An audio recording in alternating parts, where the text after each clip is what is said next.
Hello guys, welcome back to the Game Changers podcast.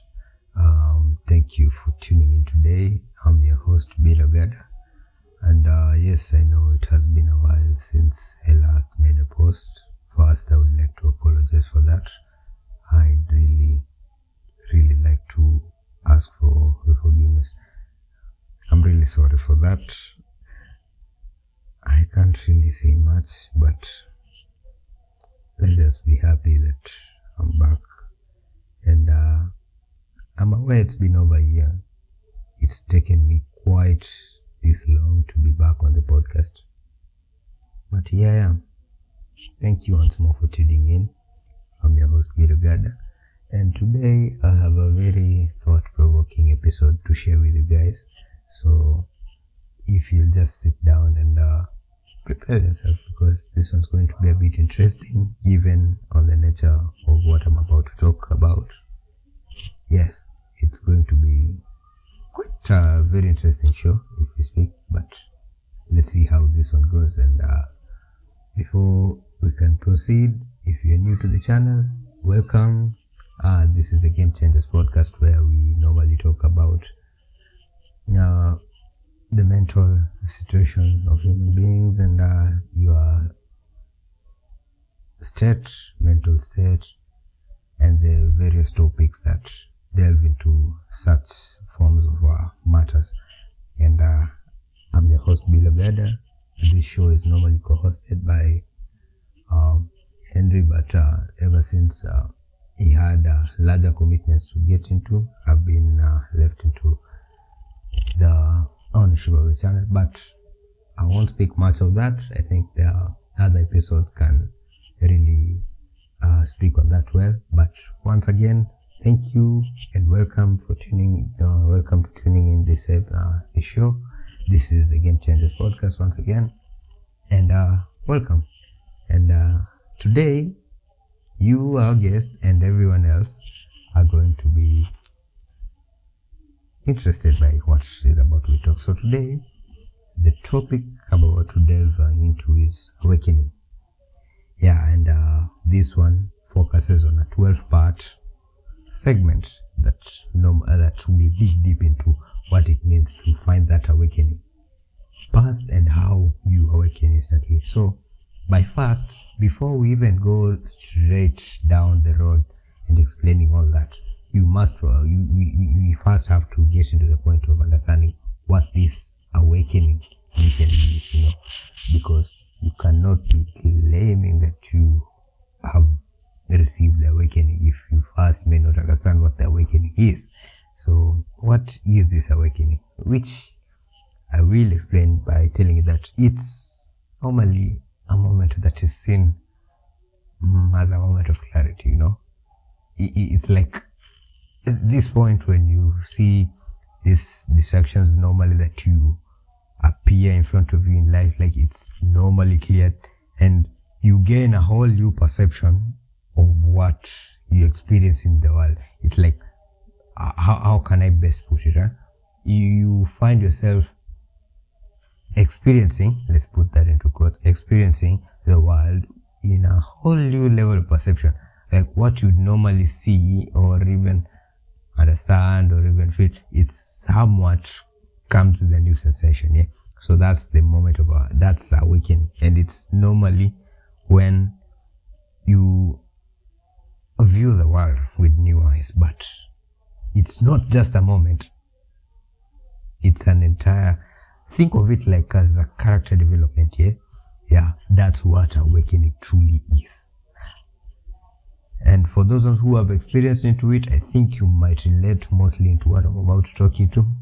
And for those who haven't, you can carry on.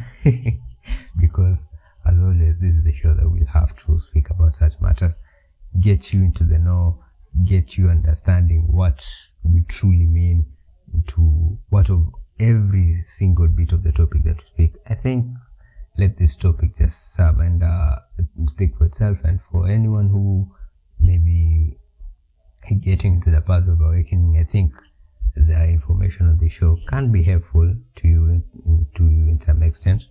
And let's go on and see and how do we even see that? How even is this awakening a concept in the first place? Like you did it just suddenly appear that people started experiencing awakening? No, like we can just try and see that this thing has several historical perspectives. Yeah, like there are such cultures that do talk about it throughout the history, talk about awakening in different perspectives in history. Because let's look at it.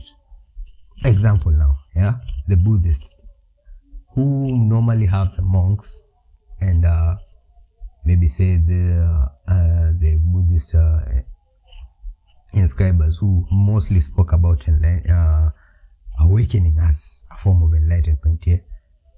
Yeah, so you can see that is normally viewed in Buddhist as enlightenment, and then for Christians they call it salvation, because it follows a whole biblical theology where there's the creation of man, the fall of man, and then there's the redemption. Now the redemption is the new awakening here, where the Christians had to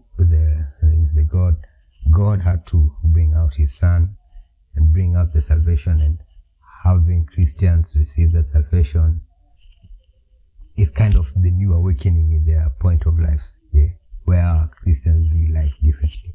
And in modern psychology, you call it a breakthrough.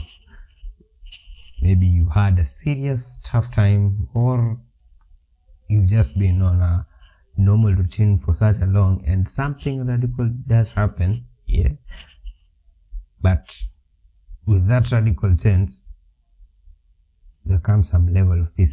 So that's how in modernity people would call it some form of breakthrough.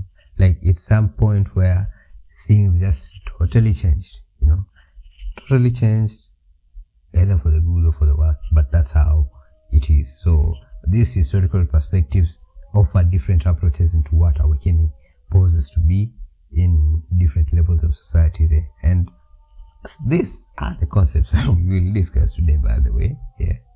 And more into that, we'll move into this thing called the awakening itself, and how are the signs manifested throughout this procedure. And awakening is not just about feeling different, it's about perceiving differently. There's the idea that people claim that awakening is that, they now feel differently now, like they feel so interconnected. But it's not just feeling, it's perceiving. Like the idea, I think, I don't know if you can understand me in matters on feeling and perceiving per se, if I speak in such terms, but feeling is just having that sense, but perceiving is like you even process it into your thoughts and getting that overall sense of understanding.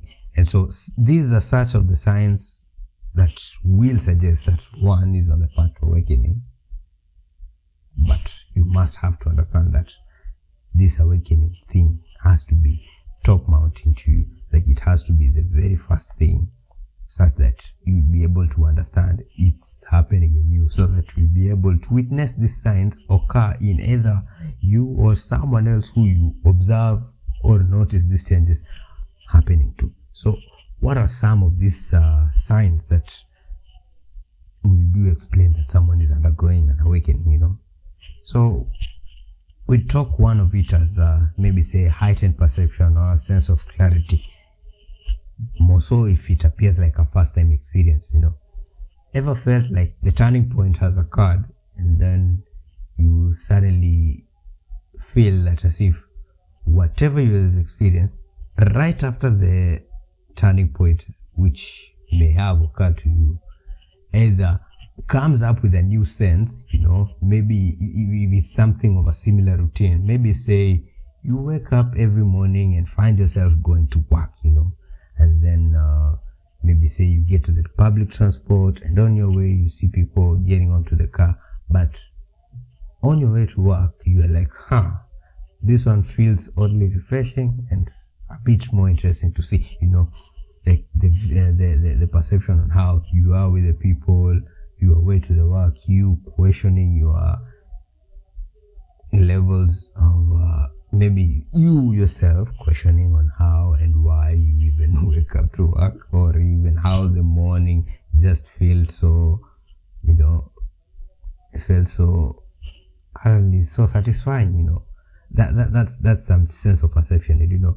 That's how you come to understand of this as more like a first time experience. It's as if you never felt these things before, only that the moment that you're experiencing it, it's when you get to appreciate it. But the previous times when you'd be seeing these things in a near daily situation, you had been taking them for granted. And this is one good thing about awakening. It clears your mind, allowing you to see things refreshingly. And this is one of the very few, or the very many, that we will talk about. What's other? I don't know.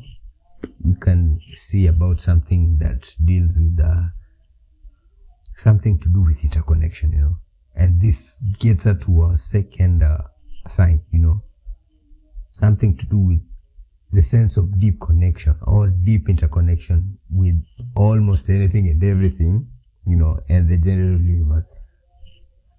This one forces many to more compassionate and empathetic feelings. It's like you become compassionate of how you relate to someone, or you even become more empathetic in how you tend to act in front of people.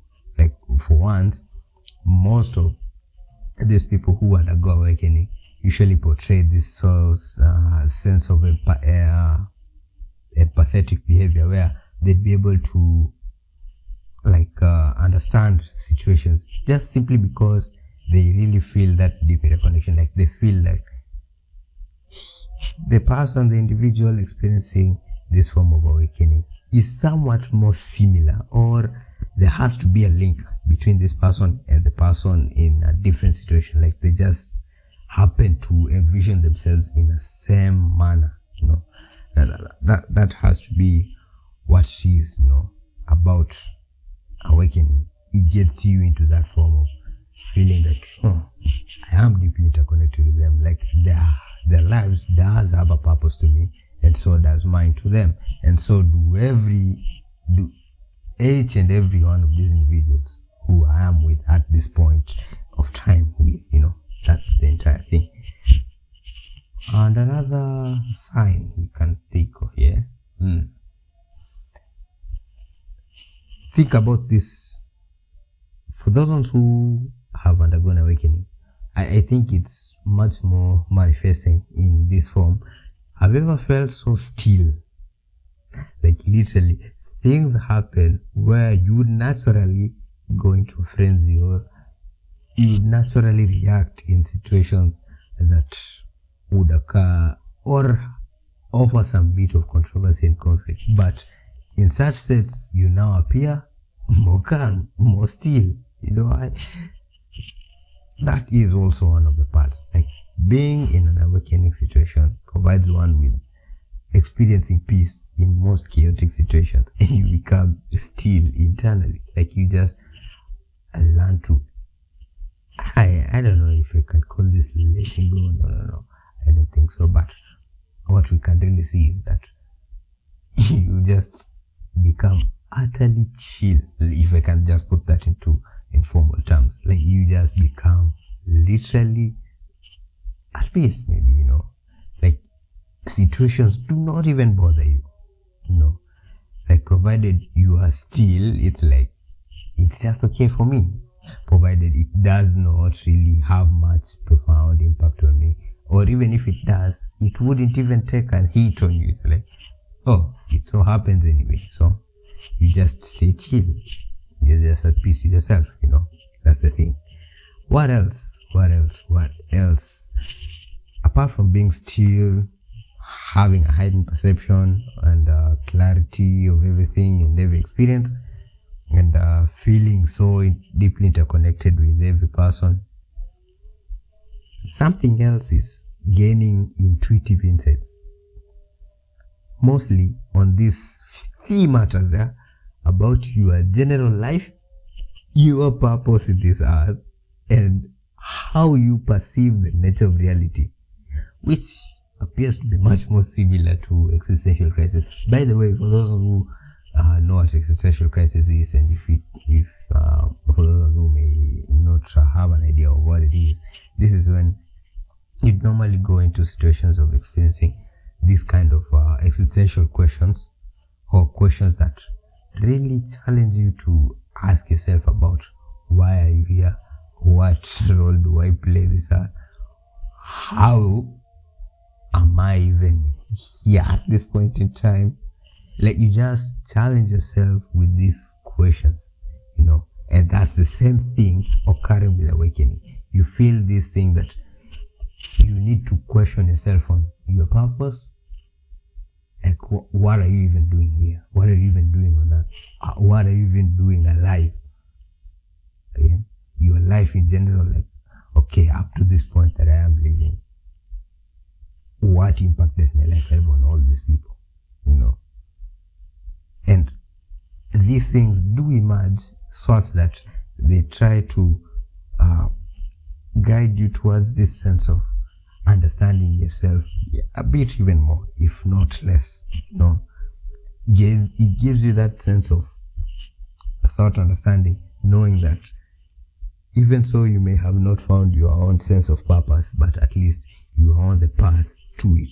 Like, you're trying to gain that level of understanding who you are and your true purpose is. Because for those ones who may not have undergone awakening, and this one is true in most forms, like, they won't even think to sit down and say, you know what, I am here, but what sense does it make of me being here? Nothing. But provided the awakening is new, or you even feel the presence of awakening building up, one certain thing is that you're bound to experience these forms of existential questions popping up, asking you, what the heck are you doing here, this and that, and it's a good thing, by the way. It's not even anything to worry about. It just sets you on the right path to gain a better insight on how your awakening is to shape itself. Yeah. And the other thing, by the way, is you now start having a change in priorities and values. Yes, you may have heard that right. Change in priorities and values. And what do I mean by this, by the way? What do I really mean by this? Change in priorities and values. Mostly, people do have materialistic goals right before this awakening process usually occurs. Like, for many of individuals, if not all, people are not all people. If I can't put it that way, not all people are materialistic by nature. But for those who may have not been on the verge of awakening and find themselves during the awakening, you will commonly experience a feeling that you are shifting from materialistic goals and you advance yourself to finding true happiness and fulfillment in what you do. It's like you try gaining fulfillment for your actions. Like, if I do this, provided it makes me happy and I really feel fulfilled, then what is there more to experience? Maybe less, maybe none. But that's the entire deal. Like, you now find yourself shunning all materialistic desires aside, and finding the sense of need. It's like you are giving up your wants and focusing on your needs. And what are your needs? Your needs are your psychological needs, your peace, your happiness, and your sense of fulfillment. Those are the things that you'd find yourself focusing more should you ever find yourself treading on the path of awakening. That's the thing. And one other common thing that is bound to occur normally for most of people who are in this awakening path is that the desire to find solace in solitude. Yes.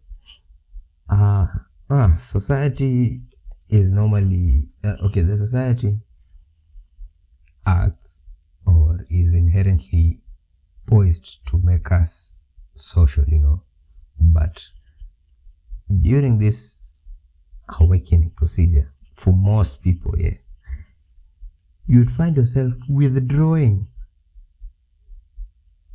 really much. These senses and elements of withdrawing constantly from the daily routine, or even withdrawing from the entire general society, such that you find that introspect to withdraw yourself and reflect mostly on your progress, or even internal question yourself. That's how normally awakening works. You just get to withdraw yourself, enjoy your own peace, get to sit down and reflect on your own and meditate. That's the entire process, and it should not really sound alarms that you are finding yourself way too withdrawn from people. It's actually somewhat a good thing for your own, as much as society really puts us in a situation that we really have to be social. But being in solace sometimes does really do good for those ones who are awakening, and this is another clear sign for most of the people who are undergoing awakening here. And this one is really true. It's really true to a huge and large extent. What other thing? I recently remembered something about a question that a friend posed to me recently about him finding himself questioning a lot about the societal norms and beliefs. He recently he was really that much of a social guy who conformed to a lot of things, sitting down and being the social guy he was. Recently he met me and then he told me, like, what, Bill, I think all this is just some nonsensical issues, because you tell me, how comes this such thing, like such a thing X is allowed to happen? I won't go into details, it was such a very lengthy topic, but what am I trying to voice out here? I'm trying to bring out this other thing that most people do experience when undergoing awakening, which is they'd question the normal status quo. And what do I really mean in this sense? They find themselves normally challenging social beliefs and norms and societal norms. Like, maybe say they are wrong, the societal norm becomes the right, and the societal right becomes the wrong. Such like things. Or they even come up with their own sense and norms and beliefs. Because why? They really feel themselves out of sync with the mainstream culture. That's the thing. They really feel themselves out of sync. Like they think, I'm not really getting it into the society, or it doesn't really speak into much of what I really wanted to address. So this is what I really feel about. And they really have a strong appeal on their beliefs. And so that's how it is normally during awakening. You develop some strong personality and the strong urge, to find yourself challenging these norms and questioning every form of beliefs and precepts that the society have come. The prejudices that the society requires, this and that, because people find meanings wherever their intuitions are. Like, you can't really battle your own intuition and someone's precepts, or prejudices. Like, I come with my own prejudices and your intuition tells you this. Believe in me, you believe your intuitions more than even my precepts. Not unless I may have done anything else to subvert your perception, but that is really the entire sense of how being in an awakening causes. It forces you into challenging these norms. That's another thing. Up to this far, I think we've spoken really much. Before I even forget, by the way, this thing about acceptance, general acceptance. I think it's a thing that has to be also discussed, because finding yourself into general acceptance, being in an awakening, by the way, will really lead you into feeling as if everything just happens by fate and you just happen to accept it anyway. It's like you understand, like there's no control over anything, simply because nothing is scripted by you, nothing revolves around you. Why? Let everything happen in its own course. So you just generally accept anything. And this one is true for those of us who have undergone awakening. Tell me, have you ever felt the fear of death ever since the awakening process really kicked in? Mostly for those ones who have undergone this thing, the fear of death dissolves, because the temporary nature of the physical world becomes naturally obvious to you, and you now become avoid to accept this unchangeable fate that death is. You just accept the form of acceptance of fate. Like fate is bound to be accepted, not to be challenged.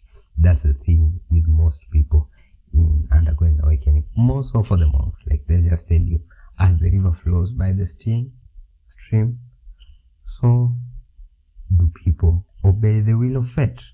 That's it.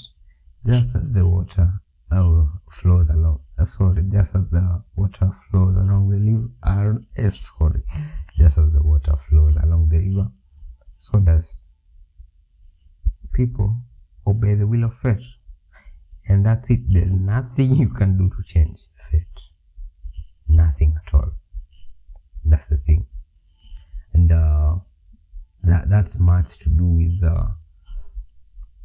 the signs that normally manifest themselves during these awakening procedures. And by the way, it's not that all these signs do manifest all at a single time. People are inherently different, and this is true in saying that this process is unique for everyone, and it unfolds differently for every individual over time. So you may find yourself experiencing, maybe say, acceptance right even before you even find yourself getting into this heightened perception. Like, it's just random, but all such are the symptoms that normally, not symptoms, the signs that really tell someone is undergoing an awakening procedure. Yeah. This has been part 1. Stay tuned up for part 2. Thank you. Welcome back to the podcast. And so far we've discussed about what awakening really is, the historical and the cultural perspectives of what awakening is, and how religions and cultures do view awakening in different forms. And also we've discussed about the signs that really manifest in someone during an awakening procedure or an awakening, maybe say an awakening act. So we can move forth into what really can be talked about more, into how the role of suffering can really impact one into this awakening journey. And mostly suffering does really act as a catalyst for experiencing an awakening, because it breaks down your old patterns and makes room for new growth, because such can come at a time of deep struggle, which makes me remember of a time when a friend of mine really passed on. It really hit me low. He passed on in a road accident. He was the guy who really helped me get through nicely with the school soccer team. Yes, he was a really nice guy. But under that, all that aside, I really got to understand from the point when he passed on, I really felt it that I really lost with a guy who I really connected with much, aside from my family. he was that one guy who, during my school times, he really have this thing of showing me the way, since he was much more older and much more senior than me in school. He really was like more of the father figure per se. So he really got me into the school system, and this really caught me asking myself, why do people even die? Like, why do even such people who appear blameless die, and it gets you accepting that, you know what, if this can happen to him, then so is your fate. That's how I can now draw you back to the first, the third part, that we talked about on the signs of awakening, about accepting death. Like, I really got to accept death at that point after having occurred to my friend, because one thing I really thought right before that was, you know what, death, yes, does occur, but it wasn't really that much prevalent to me, because, after having seen people die, not much really even hit me. I'm really going to be honest when I say this. It may really strike some people differently, but I'm really sorry if it does knock people off in any way. But I really got to accept death way even before my grandfather's passing, because that guy having passed on and having realized, if such a person I really got to connect really much can pass on just like that without even any control, like you have no control over what's about to happen. He just passed on. And so can I, and so can everyone else. So when you go to my grandfather, it's like, you know what, so is everyone who has attended this funeral about to undergo the same fate. Provided you are breathing and standing, the only one way is down, incineration or the grave. And that's how you get to accept death. So how this is suffering pushing you into the awakening path. Yes. So how best can suffering really does? How can suffering really put you into the awakening path? And this is mostly true in various degrees. It is a catalyst for change. Why? Because the pain is the primary part in how you find it, how you find your self-discovery. It's only when you undergo pain is when you get to understand yourself. Like, it's like when you are a child getting to a physician, and you have him, and you have your parent hold you, and then you see that physician holding that syringe about to maybe say take out some blood from you, maybe for some blood tests, maybe say, or even inject some drugs on you. There's that fear that kicks in, and the pain that acts literally is much more kind of metaphorical, if I can say. But that one is not really a practical approach. I think I used the wrong analogy, but more or less, it really drives you into finding how or what really truly does make the sense of life, what really makes life true, Yeah, and it gets you into this thing that it's a wake-up call that prompts you to break free from your self-destructive patterns and gets you to embrace your own sense of being more authentically. Because why? You'll be questioning beliefs and getting to seek a deeper meaning just because you experienced some pain. That's true to most extent. It's mostly true. You've ever gotten to a point where pain really gets you down low, that you really come up with a firm resolve, and then that's it. Like, people really normally change after undergoing pain. That's the true part. People normally change after undergoing pain. That's the really true. And it also builds you with this thing called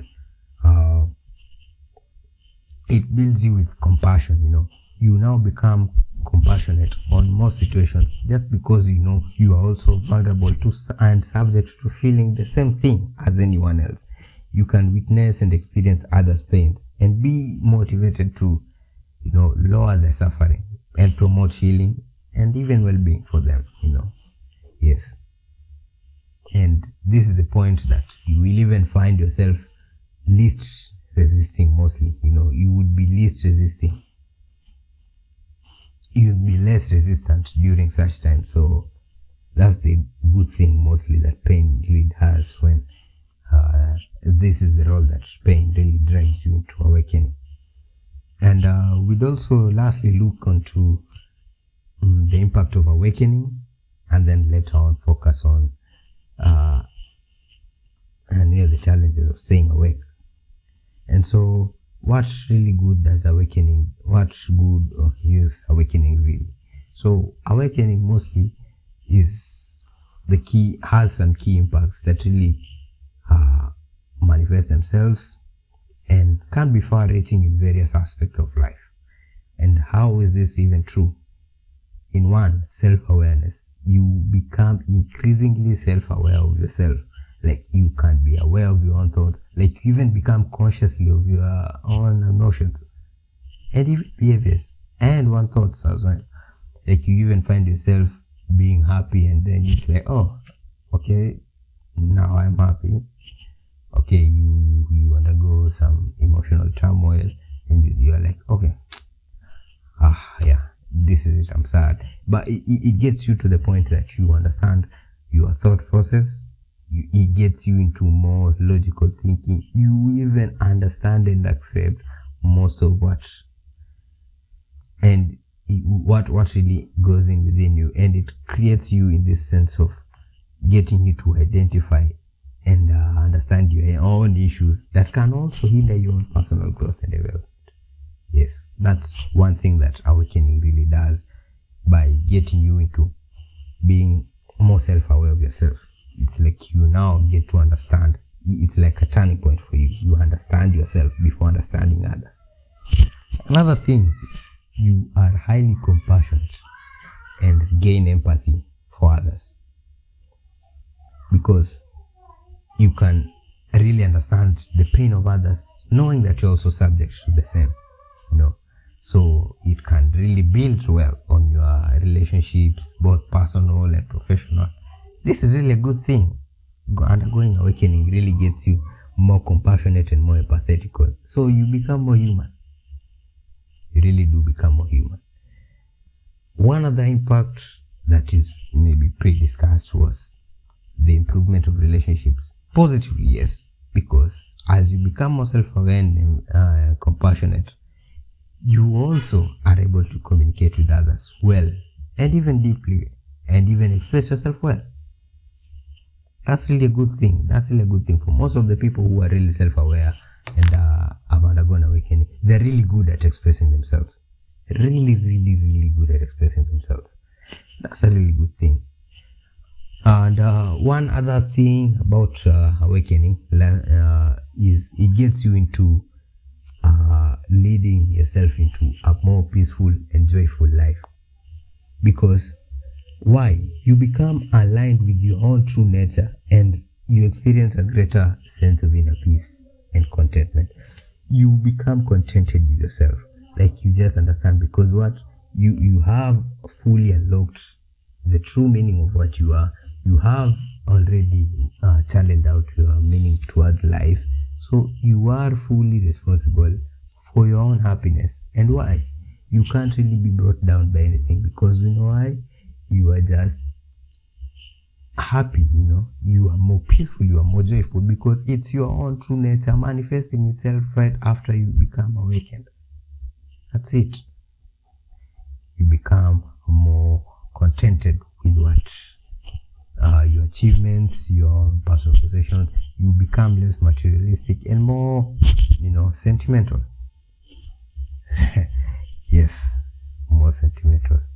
Sounds a bit corny speaking it, but that's the thing here. It is. It really is. More so, we'd also look at how creativity expands. It does occur to some people. I'll be honestly telling you, I can't be lying here telling you that it won't. But personally, I'm still really getting that creative block, but for most of the people whom I've really had speak to me about enlightenment, they've really had this to tell me that it's true to a various degree in them that they can really have this sense of clarity and focus, and so the creative block doesn't exist and there's no creative limit in them, and so they can have an increased creativity and productivity in various aspects of where they specialize. Why? Because they have that intense focus. I may not know, it may be true to some extent, maybe not, but personally I may have not undergone. But what I can really credit is that these are the people who are aligned with well, so I can't really afford to take their word from it. And also more studies have really indicated such way. So yeah, that's really true.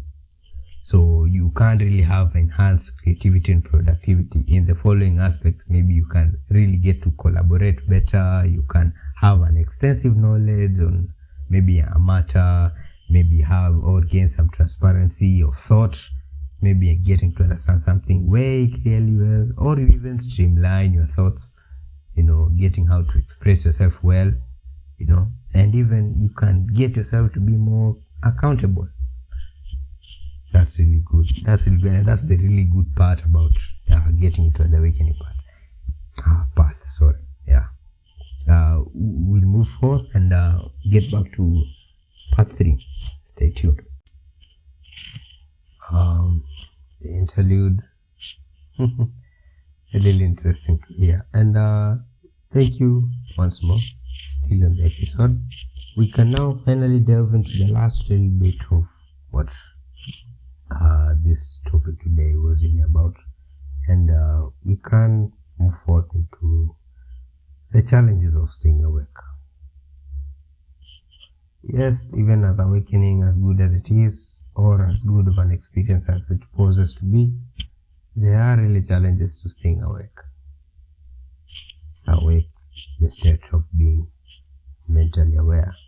Yes, there are really open challenges to staying awake. How is this?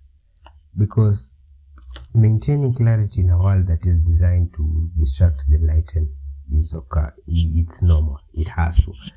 It's much more similar to what people would, or what religious people would call backsliding.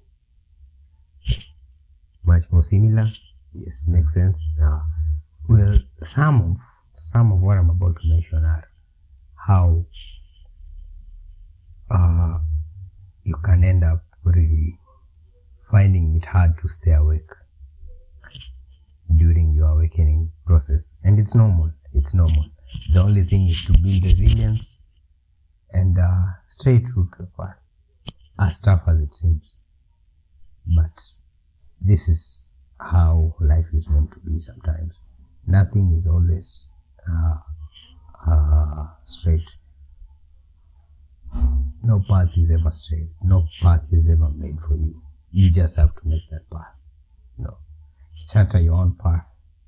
And as tough as it can be, just rock the waves and move along with it.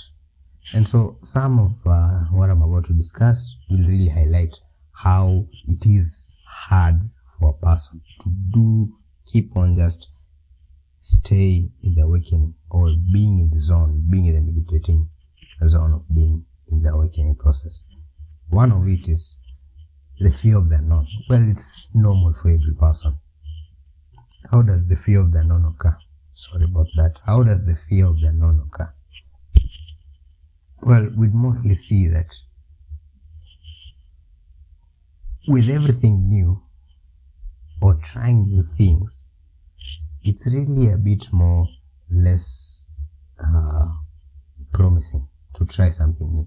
Why? Because there are huge risks on the impact that it's going to come with, if it's either going to even be beneficial, and how does this fear of the unknown play in? Because going into a new field means shedding your own old values and beliefs and your own old identity, which is normally unsettling, by the way, for most people. Like, just because you have to transition from your old self to a new self, For some, it may prove to be very tough, being used to your whole normal routine, and then all of a sudden, since because you had these perceptions and you had this profound radical change in you, now it has to come with new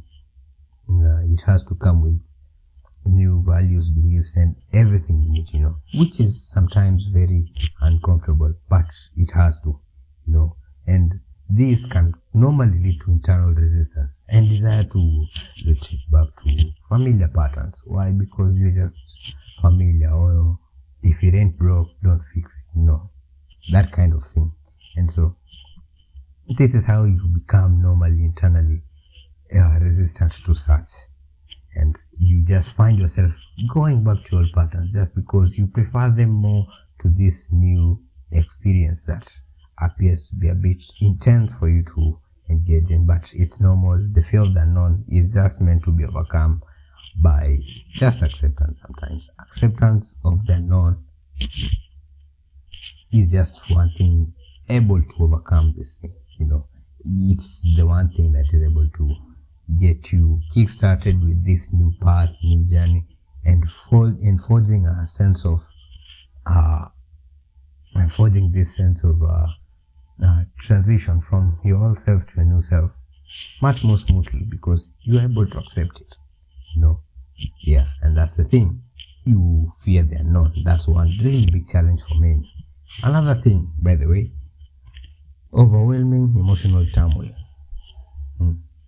Sometimes even the experiencing of the awakening through emotional experiences sometimes can really get you into a sense of imbalance. How so? Overwhelming grief. Maybe put that on, for example, overwhelming grief.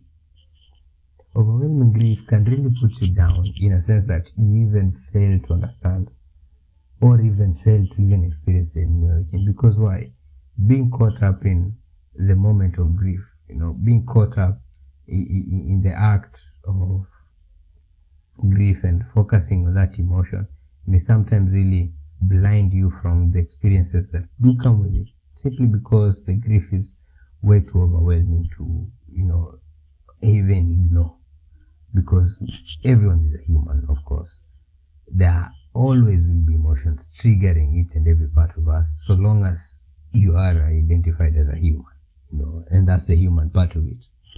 But sometimes such emotions becoming overwhelming can really affect us in a very huge way, and can really get you into this point where you may even fail to understand or even observe the very few changes that are about to come right after such emotions, by the way.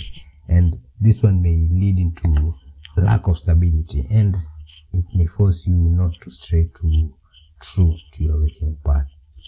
And another challenge is the overwhelming loneliness and isolation that really happens during this period. For most people who are undergoing awakening, simply because they find themselves not conforming to more societal beliefs, they usually normally tend to isolate themselves, as previously discussed. And what does this bring? It gets you into a center of feeling disconnected, and it makes you disconnected from your fellows, in a sense that you find yourself not aligning with them, though you accept how deeply interconnected you are. To some extent, it does force you to believe that simply because they do not align with what you truly think or even believe in, it gets you into this state that, it doesn't make sense, and it disconnects you from them, and at the same time it can spiral into difficulty of finding support and understanding from your fellow colleagues. It's really tough at some point, it really is. And that's another thing, you really find yourself extremely lonely. That's when, thoughts now, that's why you find yourself getting into a severe thought arc.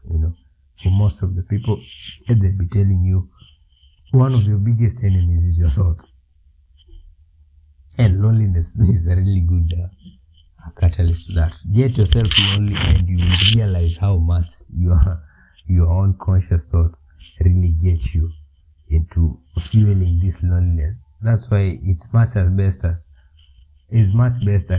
should you find yourself into an awakening path, just try get that support group.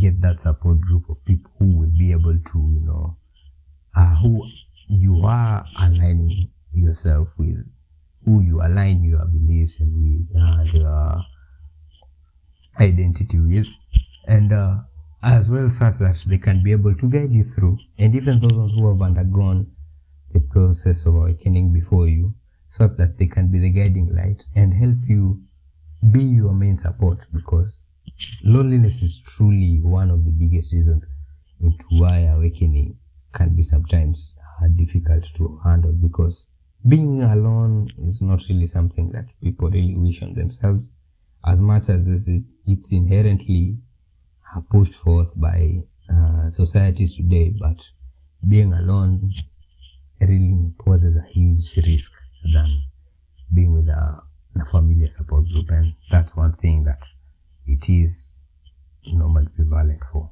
And another challenge, by the way, if you can move on, is that you will find yourself challenging the beliefs and expectations of anyone and everyone around you, which can cause clashes, conflict, and even create opposition and resistance from your own friends and even family at times.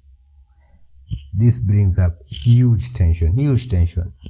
That's why you find most of the people who have had very severe beliefs and thoughts committing various odds and odd roads or odd acts, and even end up falling out of favor with their own relatives, family, friends, which now spirals into loneliness.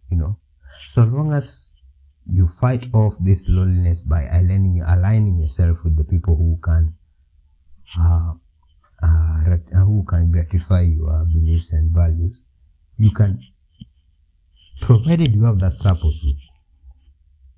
Let me start by there. Provided you have that support group, you can be able to accept other people's values and beliefs. It's only that you accept but do not practice them. Provided they have their own beliefs, that's okay. They have their beliefs, so be it.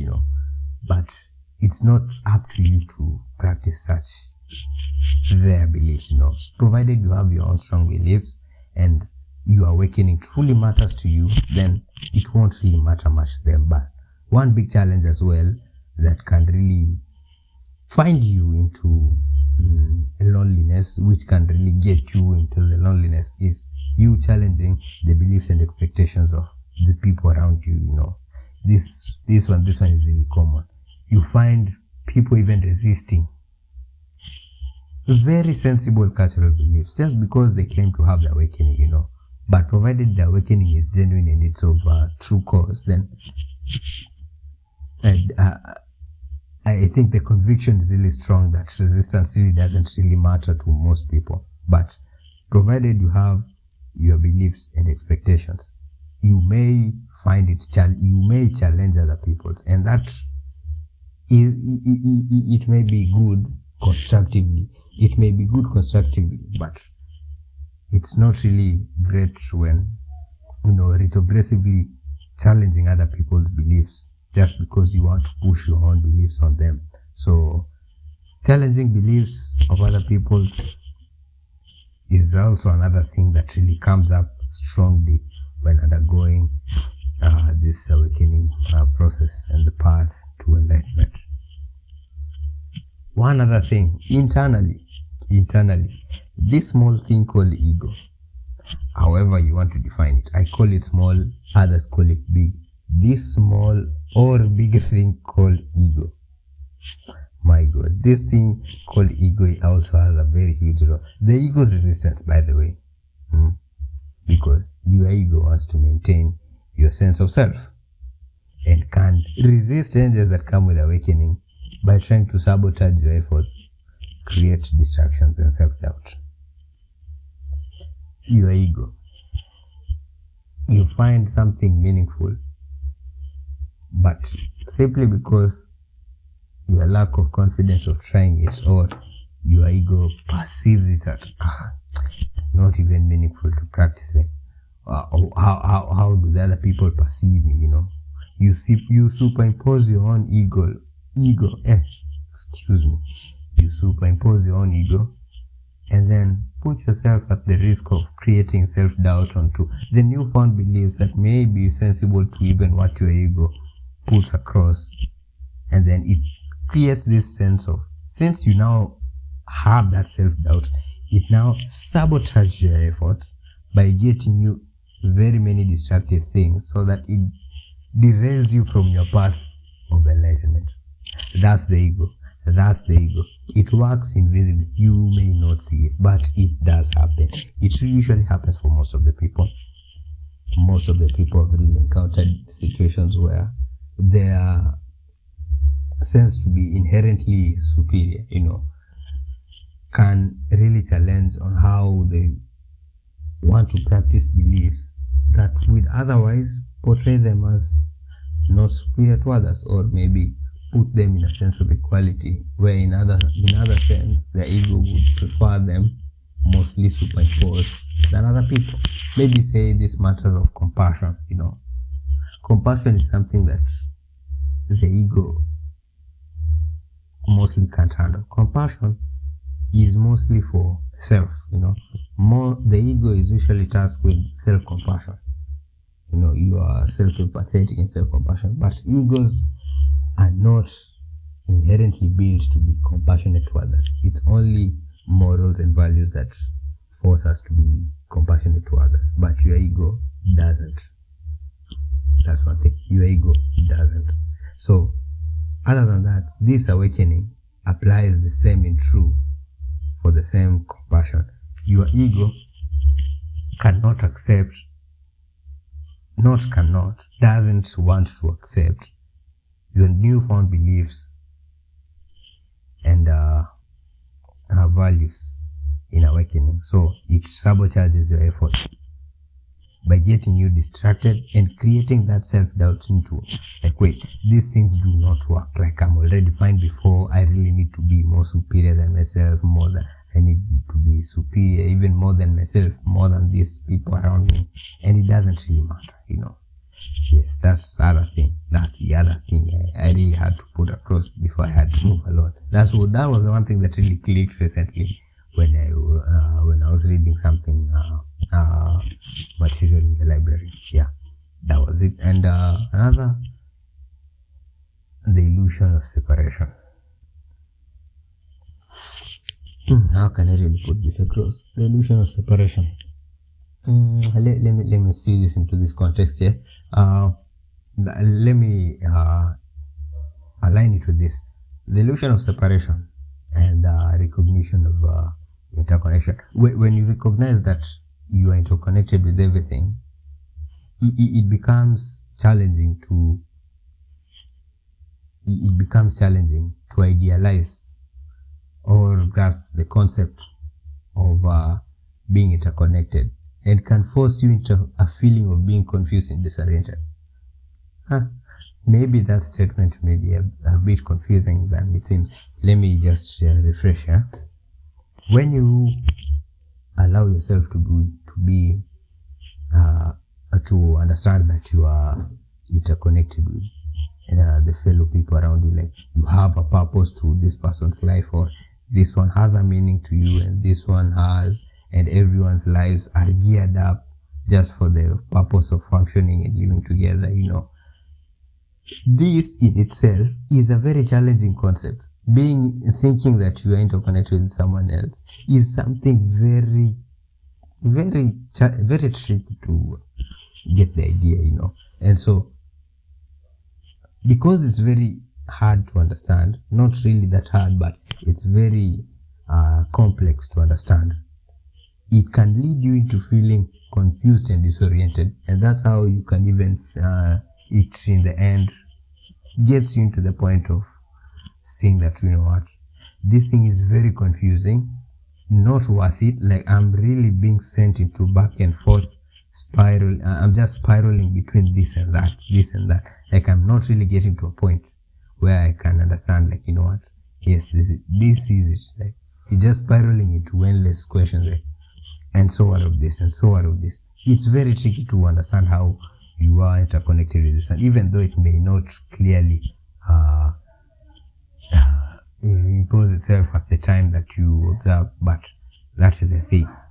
Another thing,